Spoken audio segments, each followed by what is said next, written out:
My name is Christine. I'm an alcoholic. Hi, Christine. Thank you, Laura, for asking me to speak, and thank you for introducing me. This is an amazing program. And Martha, my suspect, I will be keeping an umbrella over you with God in my prayers because you are a wonderful woman, and I don't think you realize that yet. And I can't wait until you find out how wonderful you really are. Your story touched my heart.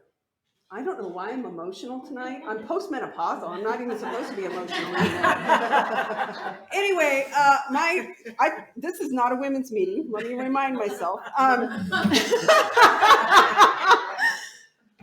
My sobriety date is December 21st, 1995. So I will celebrate 27 years this month. And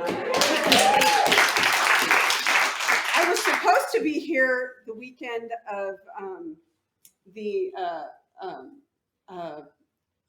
assembly. Yeah, so early October, but I was at the assembly because I became a GSR at my home group, my new home group, for like the last minute. And it was like, oh my God, I'm double booked. I do that all the time. I don't know why, but anyway, I'm really grateful to be here tonight. I'm going to talk a little bit about what it used to be like, a little bit about what happened, and a lot about what it's like now, because living in the here and now is really where we want to be and really where I choose to be.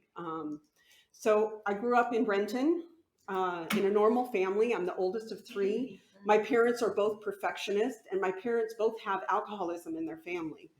My grandfather passed away from kidney and liver failure at the same age I am now, 58.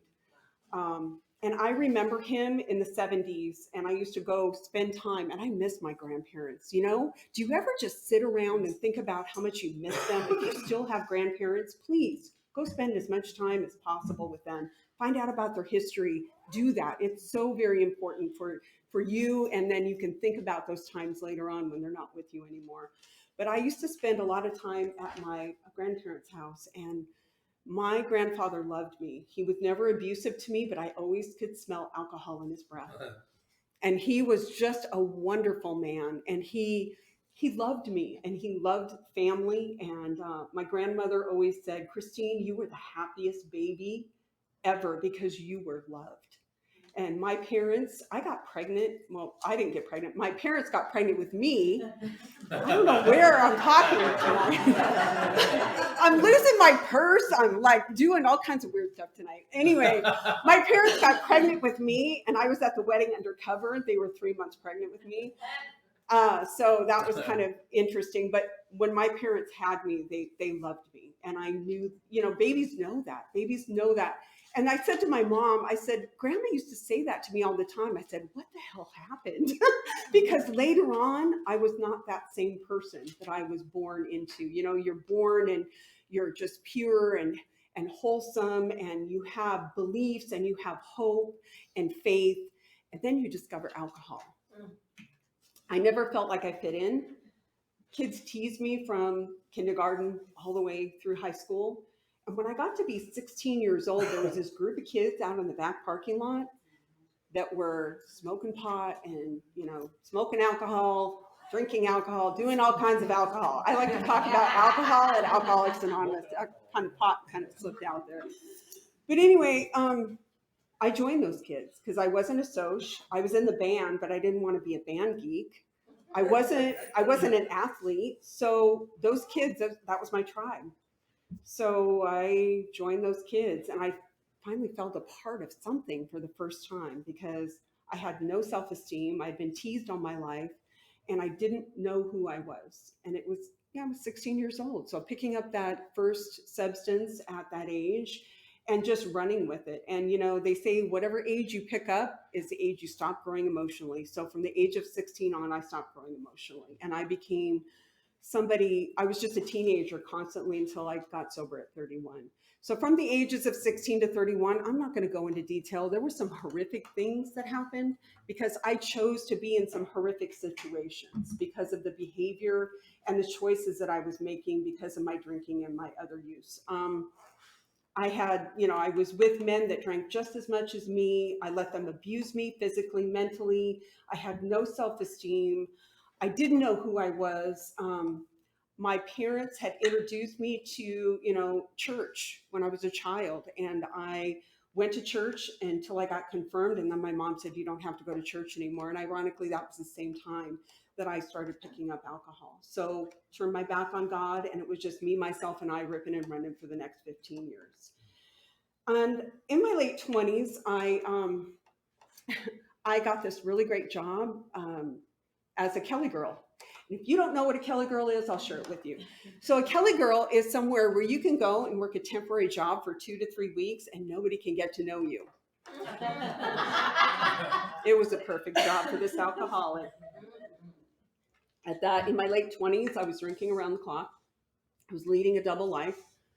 And going into an office and working for 2 or 3 weeks was perfect, because then nobody could get to know me and know what my issues were. So I got this job and I started working at a freight forwarder, and I discovered the world of air cargo. OMG, I fell in love. So I went into the boss's office and I said, are you looking for someone to permanently hire into this position? And he said, yes. And I said, will you give me a shot at it? And he said, yes, I'll give you a 60-day trial period. Well, he hired me in 3 weeks. And so I kind of scaled back on my drinking to kind of learn the job and get settled, because I knew I had to support myself. I've never been married. I don't have children. And so I'm the sole supporter. And I was working that job and a part-time job to bank all of my activity outside of work, right? But I loved this industry, and I just started developing relationships with people at the airlines. And I was one of those girls that used to drink and drive. And I used to see the bumper sticker, easy does it. And I thought it meant don't hit my car. Seriously, I used to see that bumper sticker everywhere. And I thought, well, drive faster and I won't hit your car. But when I got into AA, I found out it meant something totally different, But I drank because I liked the effect that alcohol had on me. And I had no idea that I was an alcoholic. I had no idea I got that gene from my grandfather and the gene from my great uncle. But I just kept doing what I was doing. And my parents were very aware of how much I was drinking, but never called me out on it. And so I got to this job, started developing relationships, and I used to sit on the bar stool and literally talk about all the places that I wanted to go see and all the people I wanted to meet around the world, because I love world travel. And I never got to do it because I was too busy sitting on that bar stool doing what I was doing. So until this airline decided they were going to hire some people, and it was an airline I developed a relationship with. So I applied for the job, and I knew the manager, and I knew the sales manager, and they said, we would love to have you part of our team. Here's your application, and here you have to go take a drug test. And so I went to the health food store to get all of the stuff to flush everything out, and I passed that drug test, and I got the job at this cargo airline. It was a European cargo airline. So another dream job. And laid in my lap at the age of 28. I still wasn't sober. Went to work, very small office. Ladies in the office really got to know me very quickly and discovered that there were some issues going on. I was up around the clock. So leading that double life, just like I did when I was 16. And so what I did was I tried to do the job to the best of my ability, and it really wasn't working out. So my boss had actually pulled me into his office a couple of times. He said, I'm going to give you some time off, and I want you to think about what you're doing outside of the job that is not making you get here on time and not making you do your job properly. And so what I would do with those days off without pay is I'd go out and party it up and stay up all night and then go back to work the next day. He did that on 2 different occasions, except for December 1995. In December of 1995, he called me into his office on December 19th, and he says, you're going to be off on the 20th, and then I want you in my office at 9 a.m. on the 21st, and we're going to have a chat.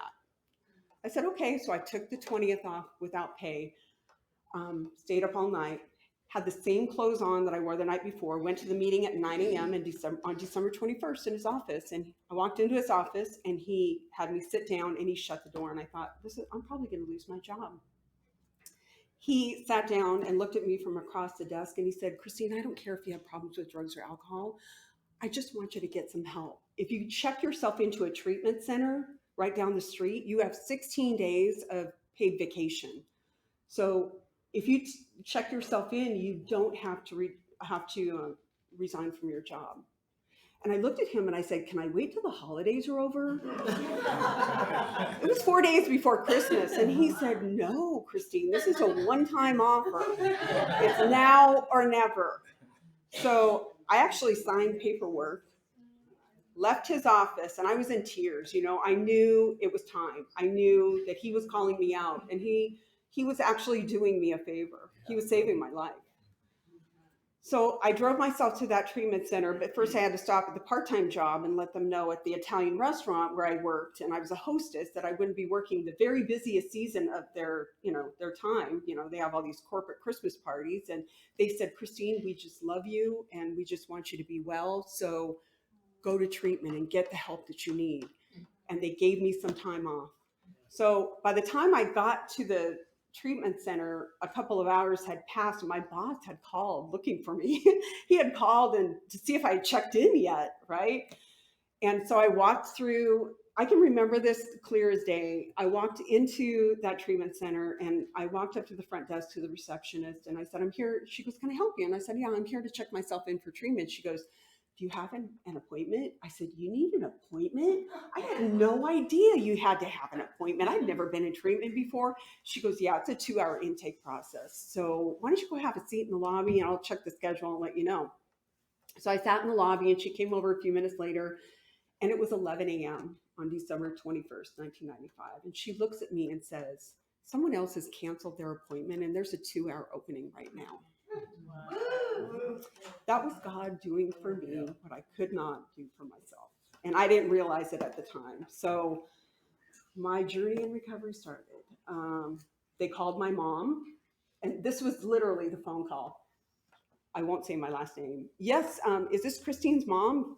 This is Highland Recovery Services, and we just want to let you know your daughter has not been in a car accident. She's only here for the treatment of drugs and alcohol. Kind of like cushioning the blow, right? So my mom is wrapping presents because it's 4 days before Christmas. And from her side, she tells a story to me about her wrapping presents, and she just left everything. She went to Fred Meyer. She got me clothes. She got me toiletries, and she came to the hospital to give all that to me because I'm her firstborn. And she always loved me from the beginning. I just didn't love myself. So I started this beginning in recovery, and it was the first week, I have to say, I wasn't sure if I was an alcoholic. I thought, well, maybe if I give up the alcohol, I won't have to give up everything else. Just trying to find a way in the back of my mind to continue doing what I was doing. And I kept hearing people, there's actually a couple in Burien where I was in treatment that I know today, 27 years later, that used to come into that treatment center and speak on a panel. And I still thank her today, her and her husband, for speaking on that panel, because that convinced me that I was alcoholic. My life was completely unmanageable and I was powerless over alcohol, which means that, I put that first drink and I argued with people in the treatment center. They brought these meetings from outside into the treatment center. And this one guy said, if you don't take the first drink, you don't get drunk. And I walked up to him after the meeting. I said, usually it's like 4 or 5 drinks for me that get me drunk. And he said, no, Christine, you're missing the point. And he said, you need to read the doctor's opinion. So I did. I read the doctor's opinion, didn't have a sponsor yet. I was still in treatment, but I did find a sponsor. They had this alumni meeting, and I went to this alumni meeting, and I met my first sponsor, and she was lovely. And she took me through steps 1, 2, and 3. And then for 4, she handed me a book, and I said, what's this for? And she goes, it's for your step 4. And I said, well, how did you do it? She goes, I haven't. And I said, oh, I think that's a problem. I said, I think I'm going to have to fire you. So then I fired her, and then I took the next 2 years to find the perfect sponsor.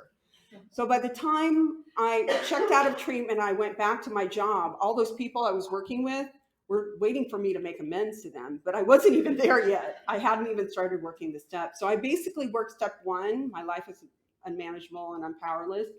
And I went to step 12. I started being of service. So there was a lot of steps in between that I was really missing out on. And so I started going to this women's meeting. There was this meeting in Burien, and it used to be called Hope House, and it was on Thursday nights. And they used to pick us up at the treatment center and take us to the meeting. So when I got released from treatment, I started going to that meeting and made it my home group. It was my first home group. And there was this woman that I just admired, and I didn't have the courage to ask her but to sponsor me, but I really just listened to her. I listened to her for quite a long time. And then I finally mustered the courage to go and ask her to be my sponsor. And I was her first sponsee. And she was a lovely woman. She had everything that I wanted. She was centered with her higher power. She was eloquent when she spoke at the meeting. She had worked the steps, and I really wanted what she had. I wish she was here tonight, but she is still here with us, but not in the room. So I asked her to be my sponsor, and she said yes. And we started, before we started the steps, she had me get the book Dr. Bob and the Good Old Timers, and I had to read a chapter a day, and then I had to call and leave a message on her phone what the chapter was about, because she was testing to see how willing I was to go to any length to stay sober.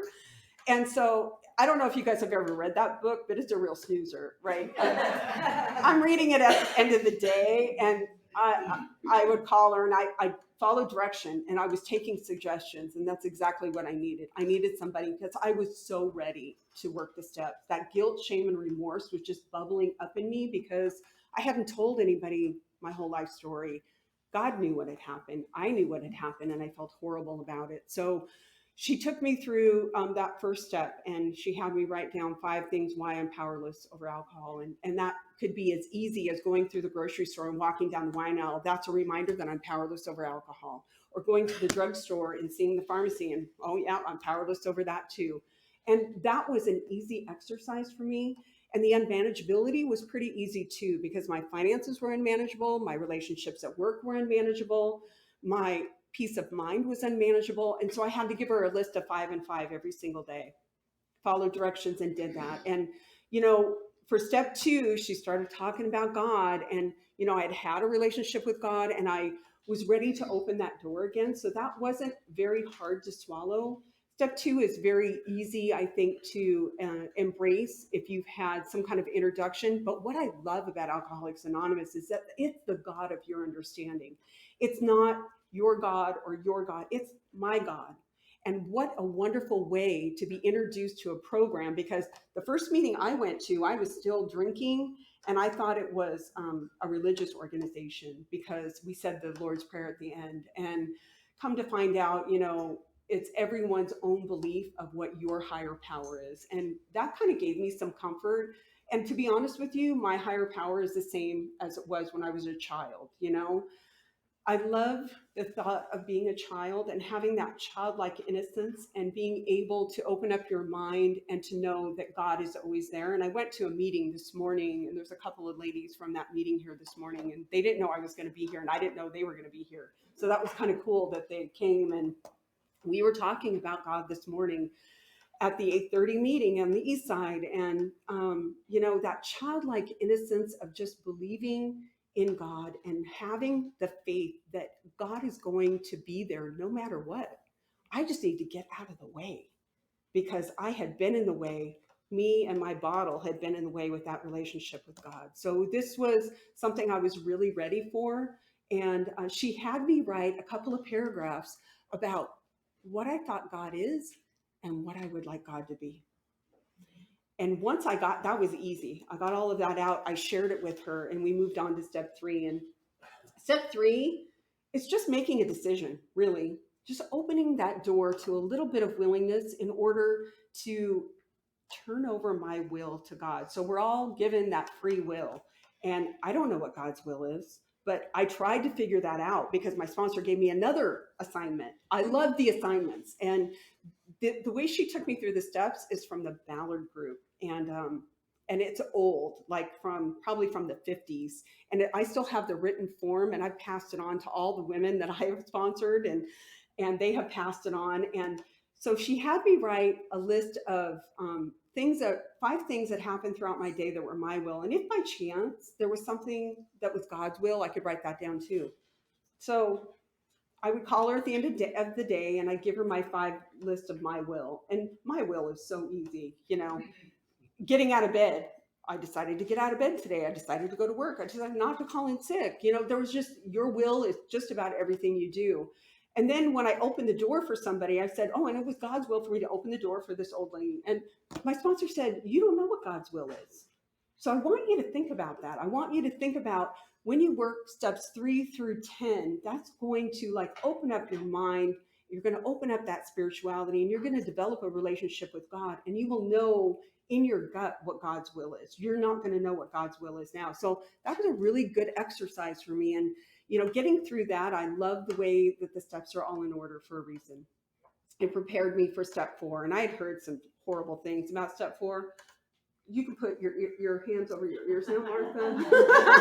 No, but I had heard some things about step 4 that was horrible, and that was not my experience. I was a little fearful about writing it, but writing resentments and fears and harms done to other and my sex conduct was very easy. My sponsor actually boxed me in, and she said, okay, next weekend is Labor Day weekend. You have a 3-day weekend. I want you to do nothing but get up, eat, have coffee, pray, and work on your 4th step: resentments, harms, fears, and sex conduct.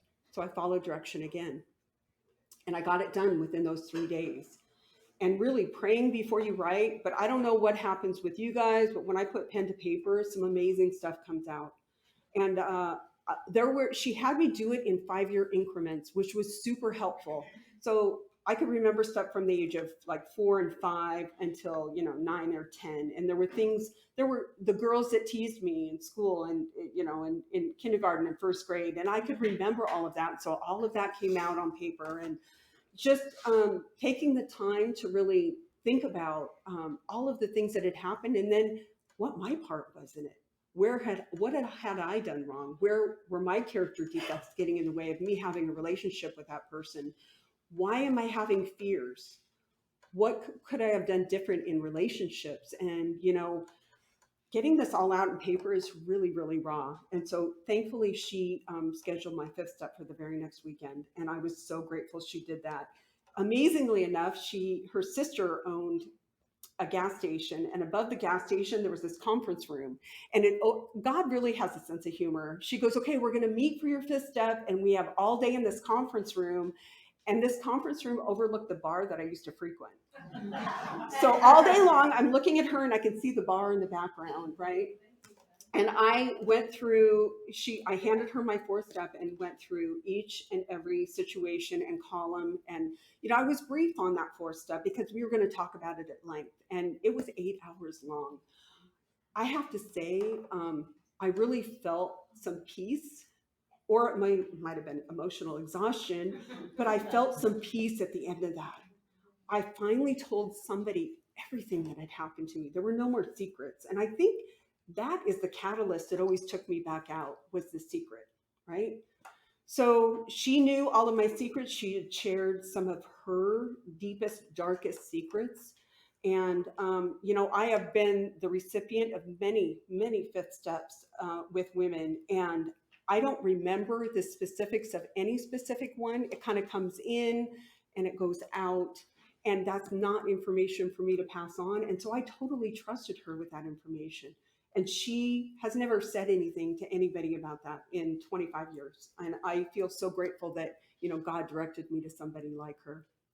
So she had me during the whole process write out my 8th step amend list. And there were 30 people on that list, but I'll get to that in a second. So she had me go home, do the second half of step 5 and be quiet for an hour. And I fell asleep because I was exhausted. And for 6 and 7, she had me read out of the big book, the very short passages. And we talked about that and about what my character defects were. And I knew what my character defects were: perfectionism, people pleasing. I could go on and on and on, but I won't. But anyway, she said, you need to ask God to remove those character defects through prayer. And this is a lifetime process. It's not going to happen overnight. It's going to happen over time. And you're going to be doing this for the rest of your life. And I've had experiences later on with sponsees, and actually my latest experience during the pandemic, a sponsee and I decided to go through the book, Drop the Rock. And it was an amazing journey. And we met on Zoom 1 day per week, same time, same bat channel. And we read and we shared our experiences. And she's got some time. She's a teenager and I've got time. And so we came to the table and we spent, oh my gosh, I want to say 10 months going over that book. And it was pretty amazing. And I like the story in the very beginning. It talks about the group of AAs sitting on the shore. And it talks about this woman with this rock around her neck or leg or arm or whatever. And she's in the water. And everyone is screaming to her as she's sinking in the water, drop the rock, Mary, drop the rock. And she's not getting it.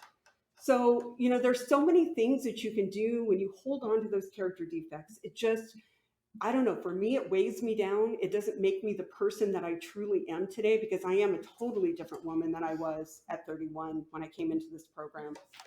And so going through that, amazingly enough, one of my friends, who is also working step 6 and 7 with her new sponsor, sent me a list in the email that was a list of 113 character defects. And you had to define them. You had to have the opposite. And you had to give a situation where they currently are acting in your life. And then so my sponsee and I started doing that. We didn't get through 113 because you're not going to have all of them, but that was a lot of character defects. I still have that list and it's pretty daunting, but it really brings to light some things and it gave me some direction at that moment in my sobriety. And I knew where I needed to pray and what I needed to pray about and where maybe some of those sneaky character defects were still rearing their ugly heads. So amazingly enough, this program just has the tools that you need to move on and to get into this new way of living and new life. And I'm so grateful for that. So for step 8, my sponsor said, I want you to make a list of A's you're going to do now, B's maybe a little bit later, and C. So she had me list people out. So my family and my coworkers were first. Remember, my coworkers were still waiting for their amends. So I went into the office and I really made amends to them. And they were, very supportive and loving, and as well as my family. And so I got through that A list pretty quick. And then the B list, I started working on those. And, looking at where I'm going to harm myself or another person was really crucial. So you really need to have a sponsor when you're doing this process. So she guided me and I would write them out and she would review them and then I would go make the amend. It was the proper way to do it because I want to say I'm sorry about everything, but people have heard that I'm sorry for my entire life. So where can I make an amend that's a true reparation of the relationship, where I am sincere enough for the wrongs that I have done and asking what I can do to make things right? And believe me, if you ask that question, some people will tell you whether you want to hear it or not. Or they won't even show up to the appointment for the amend at all. That's happened to me as well later on in sobriety. And that's okay. I waited an hour for this person and they never showed up. It was an ex-boyfriend and he never showed up. And I called my sponsor and she said, you did your part. You tried to make your amend. You read the letter to me. So it will be one that's done. He just wasn't ready to do it. So making the amends was an amazing process in 8 and 9. And I have to say, I felt like a weight was lifted and those promises, every step has a promise. I found out much later on, every step has a promise, just not the 9th step, but there are some amazing 9th step promises that we are all get rewards from if we work this program. So on 10, she had me look in the book and go through my day. And I knew when I had owed somebody an amend immediately. And I would get that feeling in my gut and I would make amends quickly. And just inventorying stuff that happened throughout my day. Where am I resentful? Am I fearful? What could I have done differently? And I have this really great worksheet that I use for 10 and 11. And it's beginning of the day and the end of the day. And really getting an idea of where I need to help the next alcoholic and not be the person that I used to be. And maybe those character defects, that kind of is another signal of my character defects maybe rearing their ugly head. So 10 and 11 are very important. And I got introduced to meditation and in my treatment center when I was probably 15 days sober. There was this woman, she was a counselor, her name was Helen. And she had flowy skirts and long hair, and she was like a hippies from the 60s, and I loved her. And she was leading the meditation. And in those days, they had cassette tapes. So she had this meditation for Helen in this room at the specific time, and there was a bunch of mats laying down on the floor, and I had invited a bunch of people, and so we listened to this guided meditation, and for the first time, I could hear myself snore. That's how deep I got into my meditation. It was awesome, and it was like another thing to be addicted to, but on the good side, right? Because I have an addictive personality. So meditation and prayer for me today is something that I totally embrace. It's talking and listening to God. And I did a little meditation before I came here tonight, just so that, I could speak from the heart and just so the message could be heard, right? Instead of me speaking from my head. And then my favorite step is service, and step 12. And am I over already? I am. I'm sorry. Okay. Okay. So step 12 is service. And I have to say, over the years, this is how I remain sober, is I'm a sponsor. I have a sponsor. I go to activities. I'm a GSR at my home group for another 2 years. I have had the opportunity to start meetings and to be of service in many different capacities in Alcoholics Anonymous. And what that has also taught me is that there are still a lot of suffering alcoholics out there. I don't have to help them all, but I can be there for the ones that do call on me. And I pick up my phone any time of the day, and I love being of service. And what it has also taught me is that I can be of service outside of Alcoholics Anonymous. Tomorrow morning, I get to be of service at my church, at the religion that I embraced 22 years ago and decided to become a part of. And how wonderful that I can go and be of service outside of Alcoholics Anonymous and be a responsible member of society today. I'm just so grateful for this program. It has taught me so much, and I'm not done learning. I am still learning and growing, and I just want to thank all of the ladies from the east side, from the west side, for being here tonight. And sorry, you men were at your first women's meeting, so it's awesome. I'm gonna downside. I'm gonna close tonight with something out of the big book, out of the stories in the back, that really kind of resonates with me. When I joined AA, I did so for the sole purpose of getting sober and staying sober. I didn't realize I would find so much more, but a new and different outlook on life started opening up almost immediately. Each day seems to be so much more productive and satisfying. I get so much more enjoyment out of living. I find an inner pleasure in simple things. Living just for today is a pleasant adventure. Above all, I am grateful to AA for my sobriety, which means so much to my family, friends, and business associates, because God and AA were able to do for me something I was unable to do for myself. Thank you.